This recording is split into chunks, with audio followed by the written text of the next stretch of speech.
Try to initiate release sequencer. On my mark. 5. We're on express elevator to hell. Going down. 2. 1. Mark.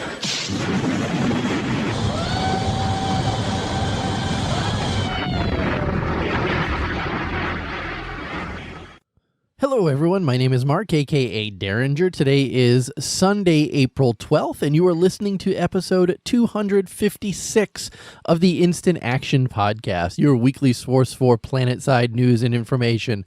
As always, I'm brought to you by great listeners like you via the Support the Show tab on instantactionpodcast.com. First up this week, I want to wish everybody a happy Easter. I know we're doing it in quarantine and stuff like that, so maybe we're not getting together with family as much as we would in past years, but still, I hope everybody had or is having a great Easter anyways. What's been up with me this past week? Well, it's been pretty much getting ready for the Outfit Wars matches this past Saturday.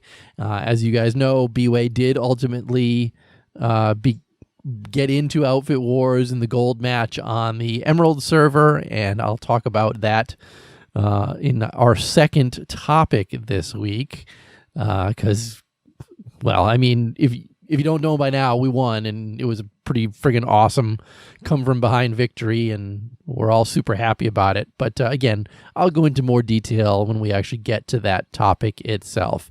So what's in store fully for this week's show? Well, first, I do want to talk more about all the Outfit Wars matches that happened over the weekend. Then I'm going to give my perspective as a player on an Outfit Wars team. Then, as if there wasn't enough to talk about with all the Outfit Wars hype, Rogue Planet Games dropped a literal fuck ton of new content onto the PTS to talk about as well, and I've got two topics for that. So strap in as we hot drop into another episode of the Instant Action Podcast.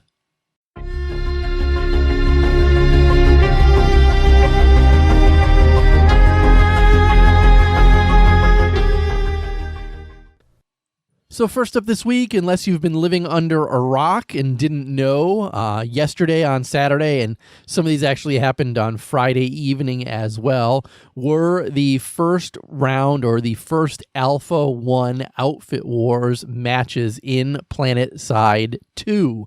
And I want to start off by giving a shout out to all the winners of these matches. And I'm going to go through them now and give them all a quick shout out. So starting on Soltech with the first matches, in the gold match, the YLBT or YLB Hero Army for the Terran Republic won. In the silver match, PKAQ or Welcome to the World of Pikachu on the NC won the silver bracket. And CNVA or China Vanua outfit for the Vanu Sovereignty won the bronze bracket on Soltech. Congrats to all those players. Moving on to Cobalt. In the gold match, the Toxic Zerg Surfers, or T, for the VS won. In silver, Mood, or the Boys, for VS won. And in the bronze, AXMI, or the Araxium Minutemen, for the new conglomerate, won the bronze. Congrats to all you guys on the Cobalt server. Over on the Miller server for the gold match, BHO, or the Boneheaded Overlords, for the new conglomerate won. In silver, BRTD, Better Red Than Dead, for the Terran Republic won. And in the bronze match, 1RPC or 1E Regiment des Para Commandos for the new conglomerate won. So congrats to all those outfits on Miller. Moving on to Emerald, in the gold match, B-Way or Bushido Way for the Vanu Sovereignty won. In the silver match, VCO or Voodoo Company for the new conglomerate won. And in the bronze match, VKTZ or the Vanu Sovereign Cats won for the VS. Congrats to all the Emerald winners. And then finally, last but not least, this is the TR sweep. On gold, Pigs, or the Space Pigs, won. In silver, HMRD, Drunk Division, won. And bronze, CIK, B-Dog's Communication is Key for the TR1. Again, Connery was a total TR sweep. So how did everything go in that first round? I pulled what I think are some interesting stats for this, and I made a Reddit post about this as well. Because one thing I noticed that there was no full listing of all the matches, all the scores for all the servers. So I took some time this morning and put that together and dropped that out there on Reddit. So if you see that, throw me a thumbs up or an upvote or an updoot on that one, because it was easy enough to do, but it did require me going from stream to stream. I expected something on the PlanetSide 2 page listing all the winners and all the points, but that wasn't there, which was a little disappointing. So either way, like I said, I put something together. It's out on Reddit right now. But in case people want stats, because everybody does love stats, I calculated what the average margin of victory was for all 15 matches, and I'm defining margin of victory as the difference between the winner's score and the second place finisher's score. That average margin of victory for all matches was 116 points. So that means the winner scored 116 more points than the second place finisher. The largest margin of victory went to the Cobalt Gold match, where T scored 430 points over the second place finisher, 91 AR, and 3 EPG came in last in that one. That seems to me like it was probably the least exciting match to watch. I know T won that in about 17 minutes, so it was really a quick match as well on top of everything else. I'm sure some of the other matches were much more exciting to watch than that one. Not that I want to take anything away from T's win, because certainly a 430-point victory is a crushing victory over the other two. The smallest margin of victory, and this might indicate a more exciting match if you're looking for replays, was the Emerald Silver match, where VCO beat out SKL only by 19 points. And one TMI came in third place on that one. So again, if you're looking for what's probably an exciting match to watch, that one might be the one to go check out. Now, also, if you're taking the margin of victory into account, the overall bracket that had most likely the most exciting matches was the silver bracket out of everything. They had an average margin of victory of 79, comparing to the bronze match, which had a margin of victory about 118, and the gold matches had 152. So, I mean, as you can see, the gold matches in the end, overall, large margin of victory between the first and second place on those. So those might not be as exciting as some other games. And I have a little bit of a theory regarding that. And I think that might be that you're looking at some smaller focused outfits versus some larger Zerg outfits. And therefore the smaller outfits might be more poised to win those easier with a bigger margin of victory than the Zerg fits in it. But I don't want to say that that's exactly what it is, but looking at the stats, I think that might be the case.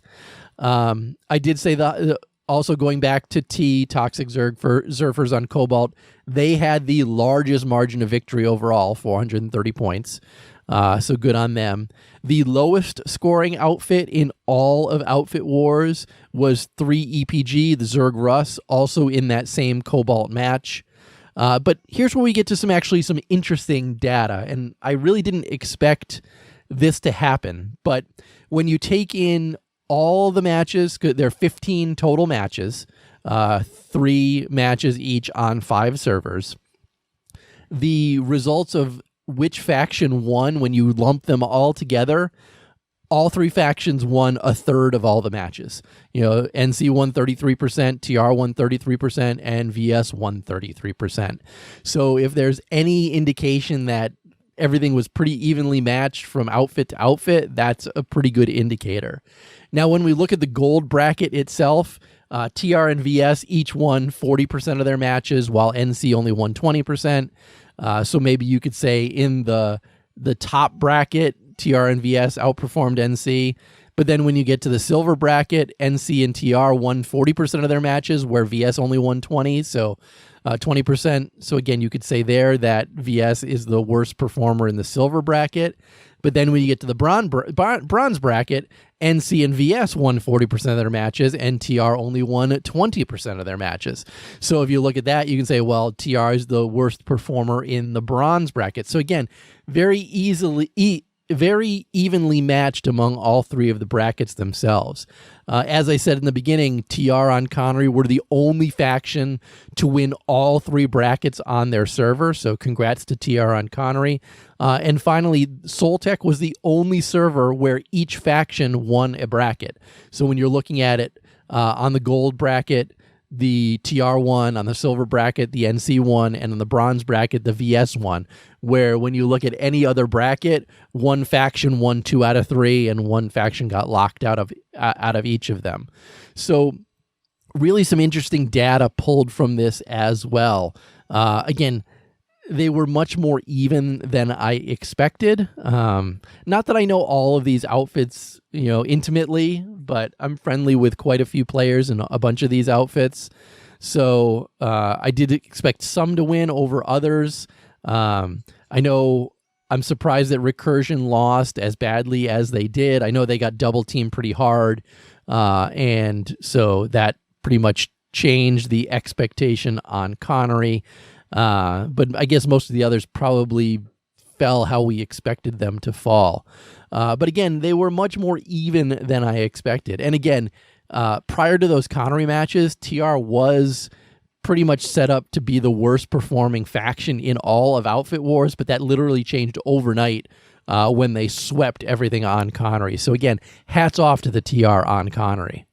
And finally, just to close out this topic, I want to give a shout out to all the various folks that were streaming this stuff, because unfortunately it seems like Rogue Planet Games was not able to do it themselves, and most likely it's because of the quarantine stuff. They're not in the office. But I know Winter Gaming stepped forward to stream these. Archie was streaming them. Project Incursus Gaming was streaming. Sirius was streaming. Kamikaze was streaming. Faber One was streaming. And I also know Planetside Battles was hosting the Chinese and Russian broadcasts from Soin, Leon Wu, Cavalor, and Dobriak, respectively. So again, I want to give a big shout out to all of those folks who streamed and casted these matches. It was actually how I got to see a lot of these because, like I said, B-Way was participating, so my focus was 100% on playing in the match, and that was it, not watching them. So it's good that I can go back and watch some of these streams now. Like this morning, I took the time to sit down and watch the Emerald Gold match that I played in because a lot of stuff was going on that I wasn't privy to because, like I said, I was playing in it. So again, a big thank you to all the streamers, and ultimately, I think this went off pretty good. I mean, there's a little bit of some sort of potentially drama on the Miller side of things. I mean, there's a YouTube video rolling around saying that BHO paid off people to win the gold match on Miller. I'm not sure how true that is. But other than that, it seems like this was pretty much a drama-free first alpha of the Outfit Wars, and I look forward to seeing them in the future. But with that, let's move on to the second topic this week, and I'll give you guys some thoughts on how B-Way participated in the Outfit Wars.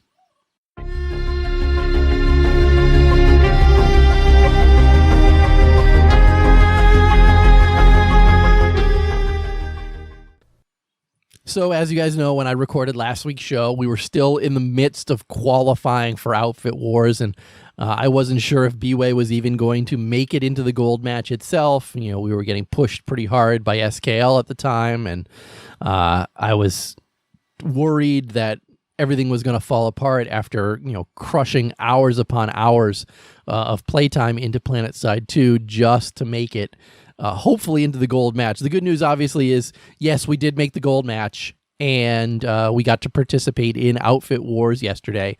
I was worried that I was not going to be chosen for Outfit Wars because, obviously, I don't consider myself a top-tier player in B-Way.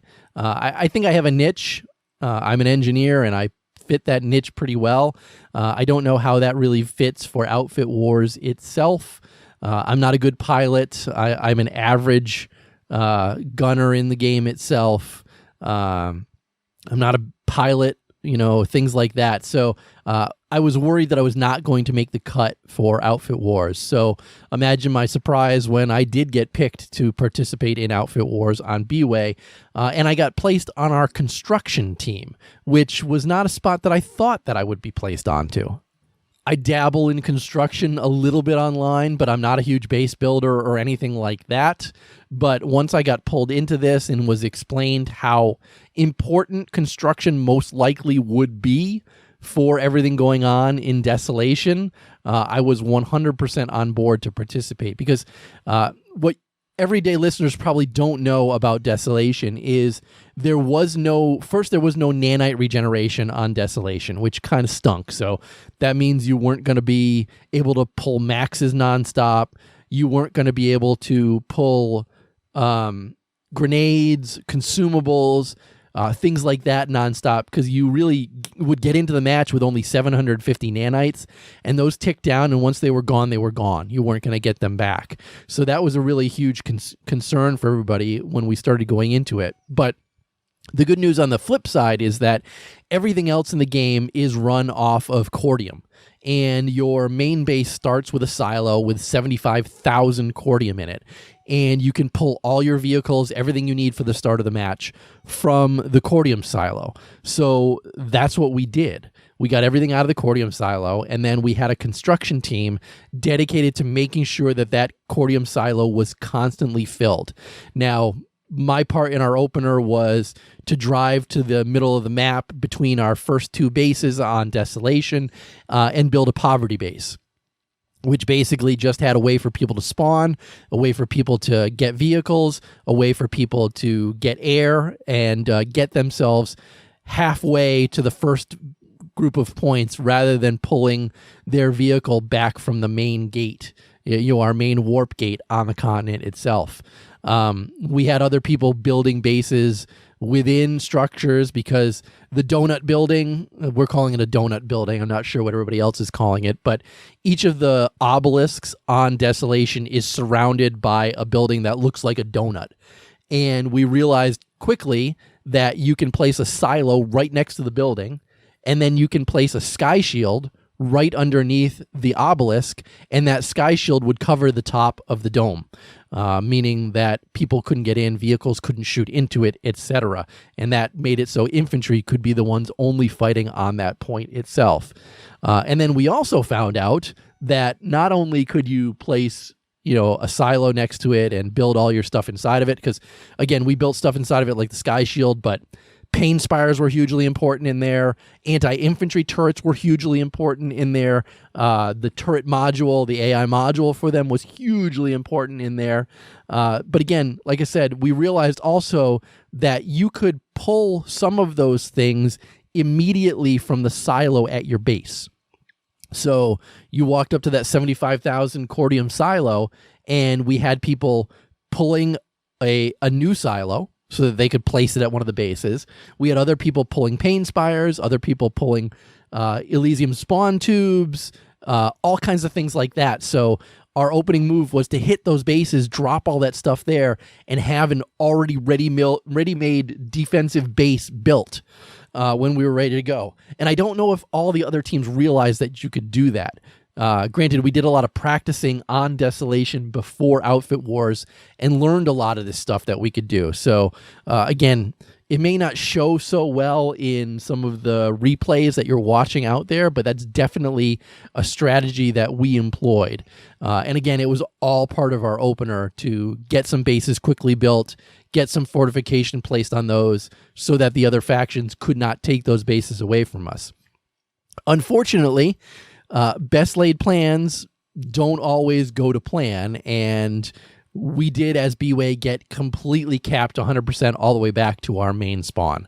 And we had to make a lot of quick adjustments. I'm not going to lay any blame on anybody within B-Way for screwing things up, but some people did make some mistakes, and they know who they are. But we were able to regroup, and once the other two factions, and I got to give you a huge shout out here to GSLD and AODR, because they played a freaking hell of a game and scared the absolute shit out of us into playing a lot harder than we did originally in order to claw our way back in. Because if you watch the game, you'll see that GSLD had like 258 points. AOD wasn't that far behind, and we were at like 79 points, and we were absolutely scared, or at least I was scared shitless at that point, that we were absolutely going to lose the match and everything was going to completely fall to shit. But what ultimately happened is we gained air superiority, number one, and number two, the other two factions seemed to run out of cordium, and they weren't able to pull things as easily as we were.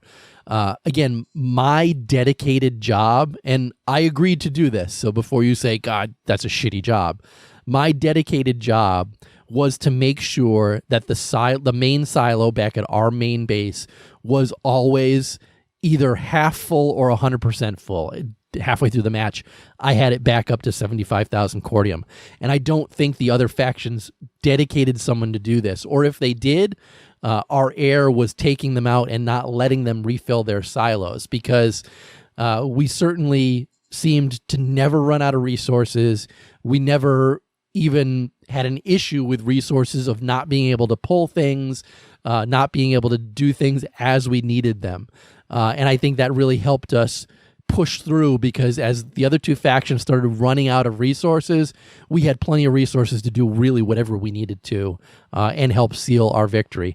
We were doing so well and so far ahead at the end that we just said, forget it. You don't need to build bases anymore. You don't need to upkeep bases anymore. And I got switched and attached to the Alpha Squad and was helping them attack and capture their points. I was dropping routers at bases so they can spawn on them, and doing all kinds of endgame stuff to ensure that we had the lead, kept the lead, and finished out the game strong. And as you guys saw, B-Way did overcome that early push by the other two factions and ended up winning the game. I'm super stoked about the whole thing. I was so excited last night. It was really hard to sleep. And I look back at it and say, God, how sad is my life that I get super excited about a win like that in a video game. But it really meant a lot to me to see the outfit come together like it did, push our way through a little adversity at the start of the match to overcome some odds that shouldn't have been there in the first place. I think we were favored in this, but clearly anybody can be favored in anything, and best laid plans can be dashed in a second and everything can change in a heartbeat. But again, I got to give a shout out to GSLD and AODR for the fight that they gave and what a good match it ultimately ended up being. I'm not even going to talk about the drama that happened a few days before the match because it all turns out it was a big joke and things like that, and everything was on the up and up. We didn't have any ringers playing, and overall it was a real good match at the end. Everybody's really friendly at the end of it, and I think the Emerald server really showed itself well in this match. Again, I can't talk about too many of the other ones because I haven't had a chance to watch them, but it was a lot of fun to participate in this, and I hope that a lot more people get to experience this and not just the same outfits month after month after month, because it could get stale for a lot of the other outfits playing in this. But I think this would be a lot of fun for some smaller outfits to get into and check this stuff out. The last thing I'm going to say is that Rogue Planet Games does have a Reddit feedback thread up for the first round of Outfit Wars. If you watched Outfit Wars or participated in Outfit Wars, please take a moment and go into this feedback thread, and I'll post this in this week's show notes, and put your comments in there and let them know what you thought of it. Let them know what you liked about the match. Let them know what you didn't like about the match. Let them know what you think should be changed for the future, because obviously to make this a better game, we need to give types of feedback like that. But enough about Outfit Wars. Let's move into the next topic, because like I said, a whole ton of new shit dropped on PTS as well.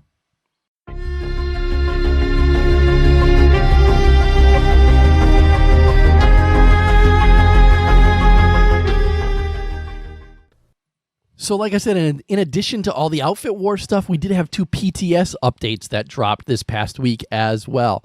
And I'm glad this stuff came to PTS and not to live, because throwing another wrench into everything that was going on with Outfit Wars would have absolutely destroyed me. So let's talk about what dropped on April 8th on the PTS first.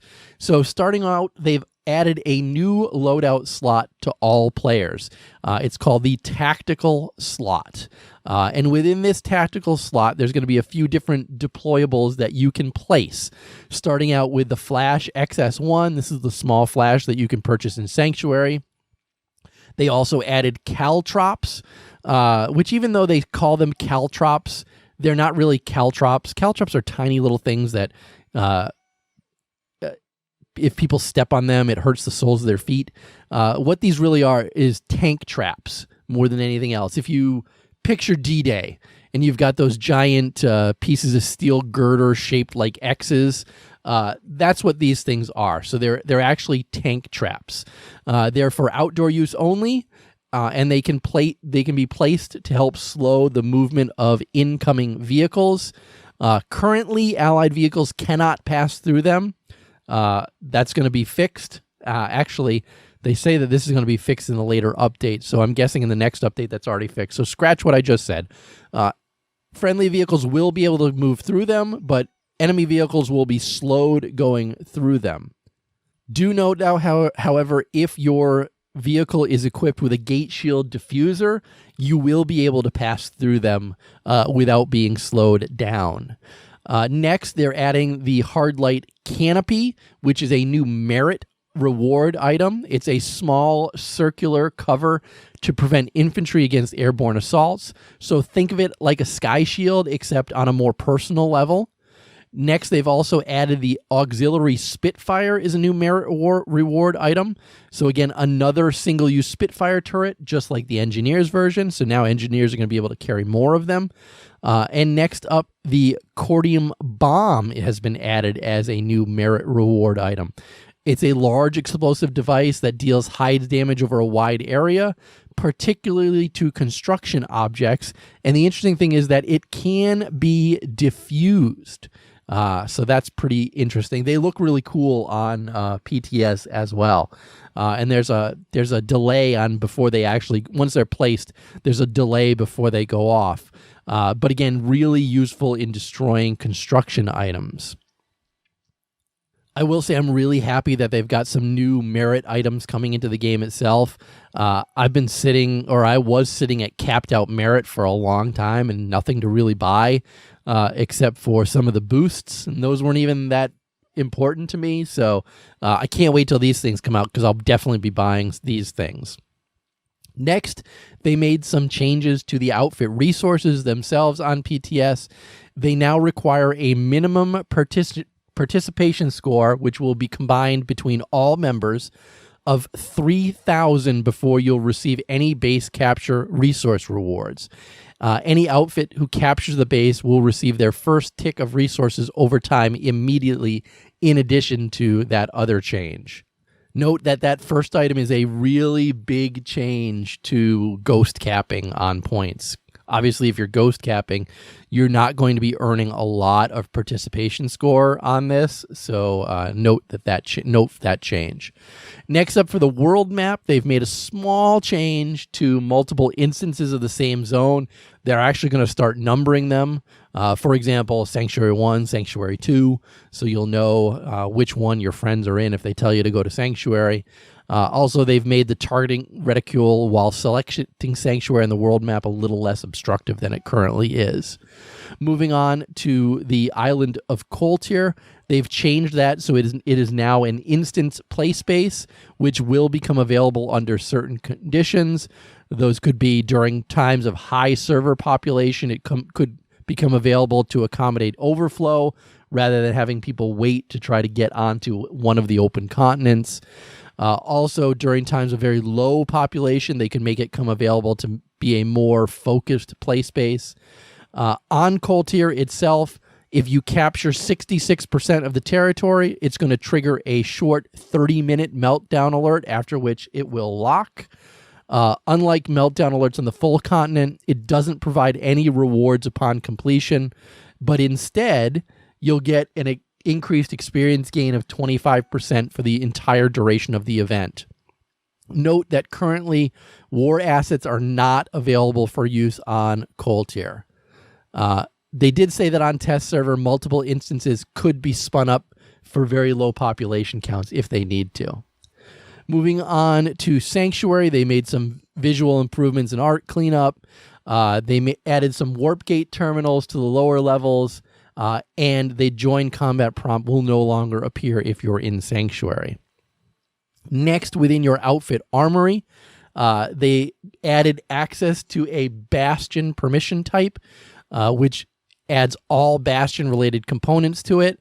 They'll now use that instead of the Expedition permissions. I mean, that's a welcome change.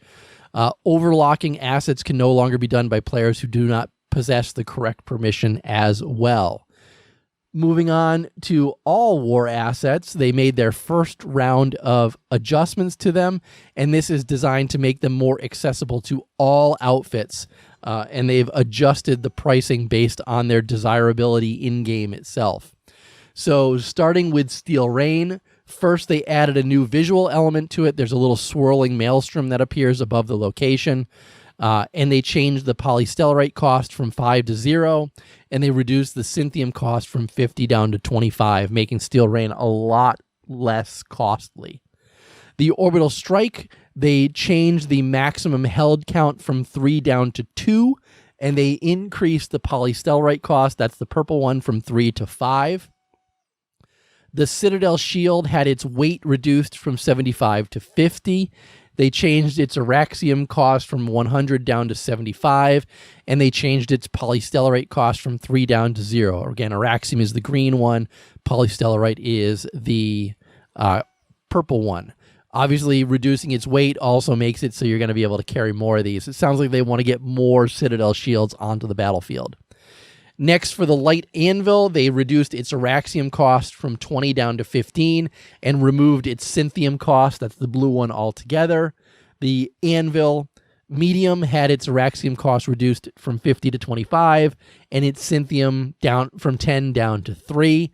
And finally, for the Heavy Anvil, its Araxium cost was reduced from 100 down to 75 and its Cynthium from 25 down to 10. Again, I think they want to see more people using the anvils. And I'm surprised more people aren't using them. Again, if you watched B-Way's Outfit War match, we used the heavy anvil a lot to drop Sunderers on points when needed. Next, expeditions. The length of every expedition was cut in half, which is kind of big. Next, the Bastion. They made some crafting adjustments to it. Each piece now crafts in 6 hours opposed to 12. And they now must be crafted in the following order. First the hull, then the support system, then the rearm and refuel, and then finally the response vehicle. And the dev note on this says that the intention of these changes are to create a buffer of time where resources won't feel wasted if they're not going directly toward funding a Bastion.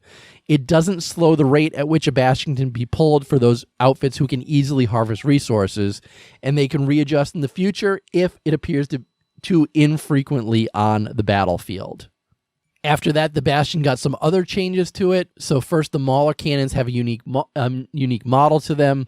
They will no longer deal damage through spawn room shields, which is huge. Their maximum blast damage was reduced from 1250 to 1,000. Its blast damage resistance type was changed from 9 to 23. So instead of a tank mine, it's an air-to-ground warhead. And what this should do is create a better window of survivability for vehicles aware of an incoming barrage. And it allows for certain defensive slots, like flanker armor as an example, to help mitigate some of the Mauler cannons' attacks, because clearly Mauler cannons were taking out enemy vehicles far too quickly. They also made some other miscellaneous changes to the Bastion, which include them now generating power projection while over VS territory. Apparently that wasn't working. And they also changed the name of the Bastion uplink terminal to the command terminal with new UI visuals. They also changed it so seats 3 to 6 no longer show empty ammo pools. and they added a missing panel to the starboard side of the Bastion. Cool. Next, they added a black market vendor to Sanctuary. They will not be rotating the old items out of the store in this update, it said, but they added something called Infradyne, which is added to the utility slot. It's a single-use injector, which will, after a few seconds, allow you to view heat signatures as if you were using an infrared scope. And this lasts up to 20 seconds. And I immediately wonder if this has been put in place to combat the prevalent use of smoke in the game right now. In addition to Infradyne, they also added the NS-30 Tranquility, which is a new common pool battle rifle. It's a heavily modified version of the NS-30 Vandal. It is a non-lethal rifle. Instead of firing bullets that hurt people, it fires concussive smart slugs that slow enemy infantry on impact. While less powerful, it boasts higher projectile velocities, and remains suppressed at all times. This is an interesting one, a way to basically concuss people more on the map itself. I'm curious how this is going to play out on live with the battle rifle itself. I definitely want to give it a try. Finally, in this update, there were some other miscellaneous changes, fixes, and additions. The most important of these, as I'm concerned, would be that construction objects beneath a sky shield will now greatly reduce the damage taken from an orbital strike, but that doesn't project the sky shield module itself. So sky shield modules are going to be very important to protect constructed bases against enemy orbital strikes now. Next, concussion grenades turning speed reduction now scales with the distance from the blast, similar to blurred screen visuals. I think that's good. So the further away you are from a concussion grenade, the less turning speed reduction is going to affect you. Next, if you click the outfit button and you don't have an outfit, you're going to be brought to the outfit search page rather than having to click through a second page just to get there. That's just a no-brainer. Repair ribbons will once again count toward directive progress. It's been a pain for me that hasn't been taking effect since I play engineer so much. And finally, the last one I think is important, that the Revenant implant can now be crafted, and it has also been added to the implant pack drop table. And again, this is just on PTS. Hopefully it comes to live soon. There were a few other miscellaneous changes, fixes, and additions, but I don't think I need to read through all of them. I will, as always, include a link to the notes, the patch notes in this week's show notes, so you can go through and check them yourself if you need to. With that, let's move on to the fourth topic this week, because there was a second PTS update.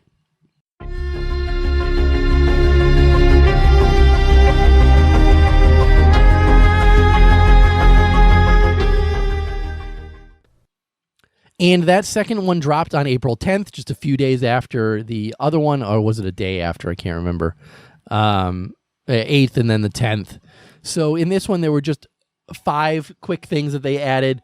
They fixed the fact caltrops, enemy vehicles can pass through them, and enemy vehicles with a gate shield diffuser can pass through them.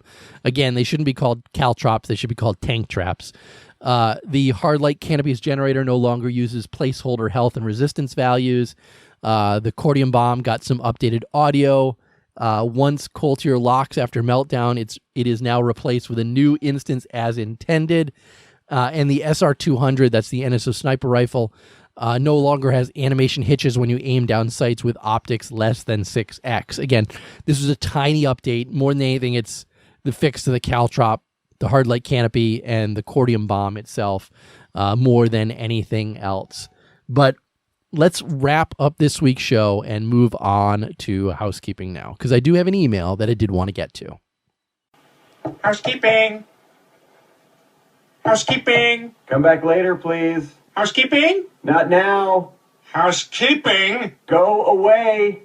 I coming anyway?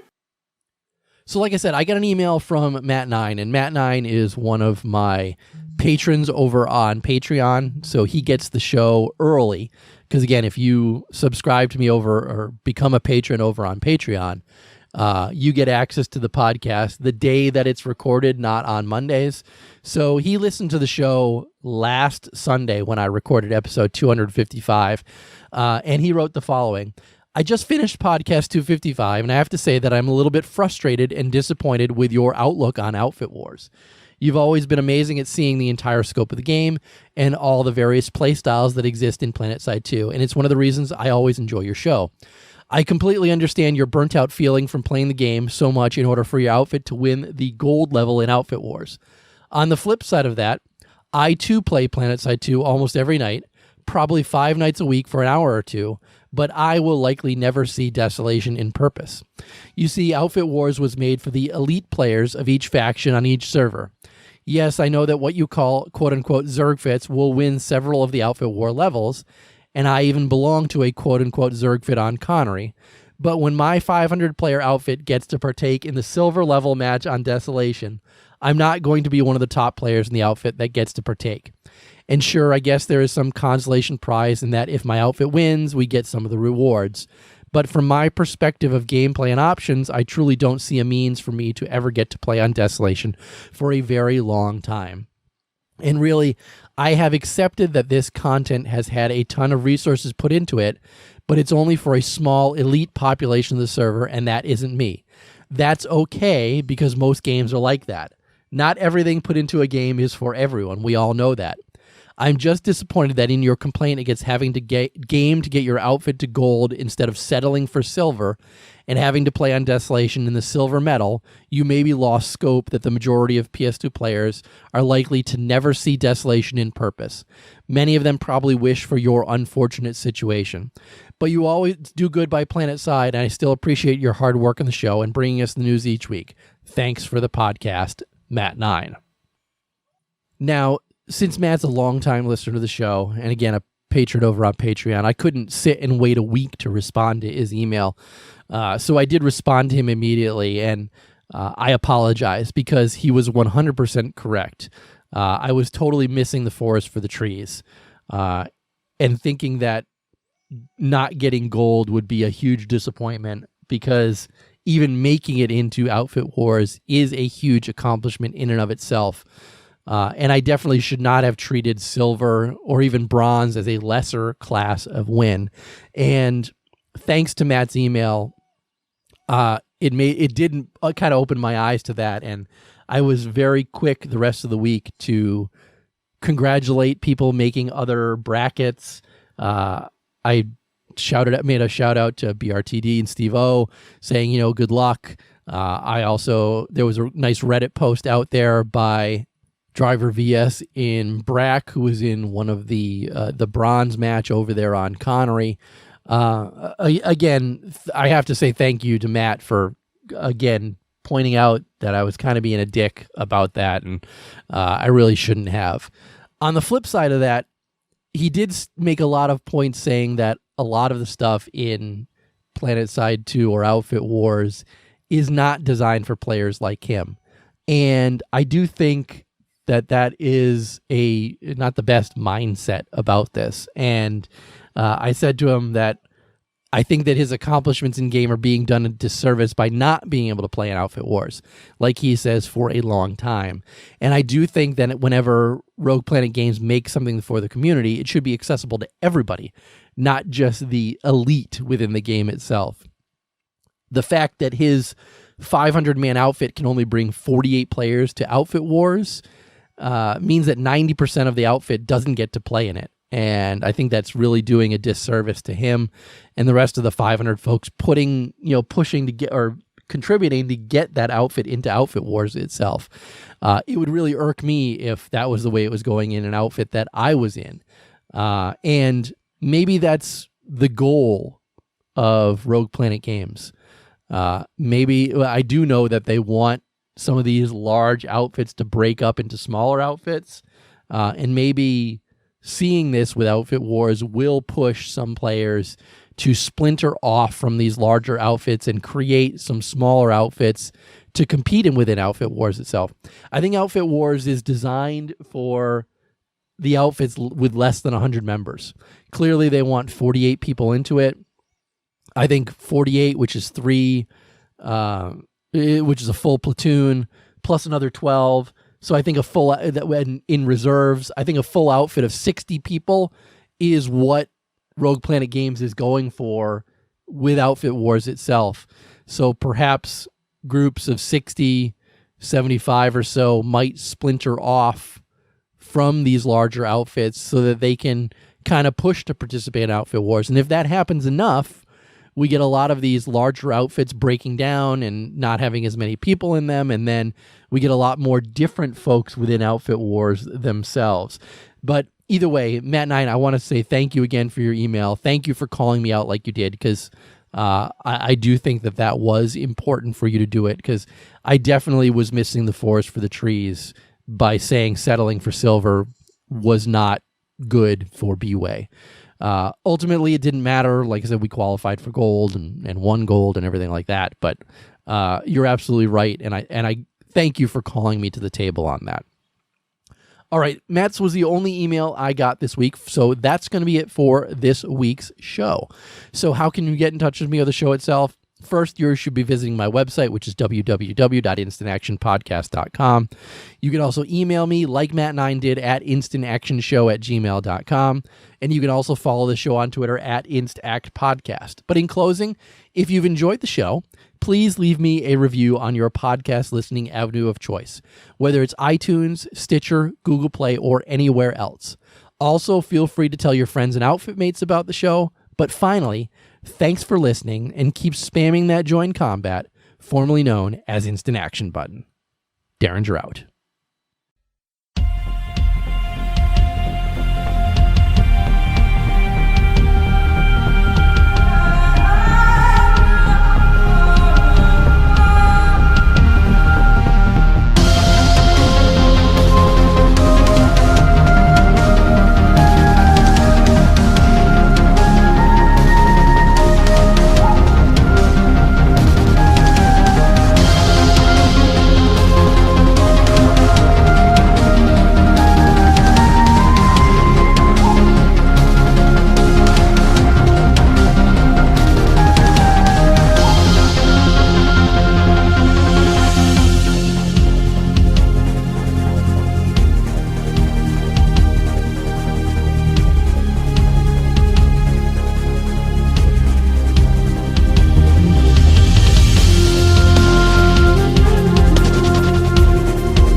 You know what? But really, guys, are you guys ready for ops?